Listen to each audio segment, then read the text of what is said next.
আসসালামু আলাইকুম। আজকে আপনাদের সাথে এমন একটি জায়গা শেয়ার করব যে জায়গাটি সম্পর্কে আপনারা অনেকে অবগত আছেন। তারপরে বলি অনেকে ভিডিওর শুরুতে দেখে বুঝে ফেলেছেন জায়গাটি কোথায়। তো আমি যাচ্ছি আজকে নালিতাবাড়িতে, এটা জিনেগাতি রোড। তারপর জিনেগাতি রোড হয়ে বন্ধুরা একটু ব্রেক নিয়েছিলাম। এরপর আমরা যাব তিনানি হয়ে নালিতাবাড়ি রোডে। পথিমধ্যে লক্ষ্য করছি কৃষকরা ধান কাটতেছে এবং ধান খেতে এবং রাস্তাটি মিলে কি অসাধারণ একটা দৃশ্য।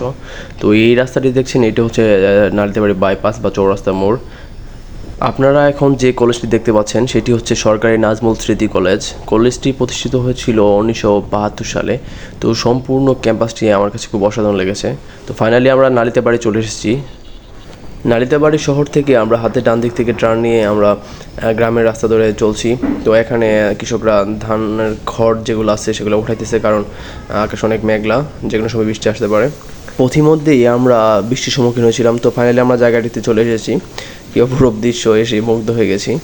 এই নদীটির নাম হচ্ছে বুগাই, জামিরাকান্দা, নালিতাবাড়ি সদর। সাধারণত কৃষি জমিতে পানি সেচের জন্য এই বাঁধটি তৈরি করা হয়েছে নদীর ওপর।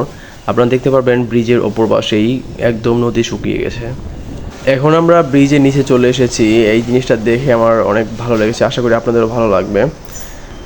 এখানে একজন বৃদ্ধ লোক মাছ ধরতেছে জাল দিয়ে।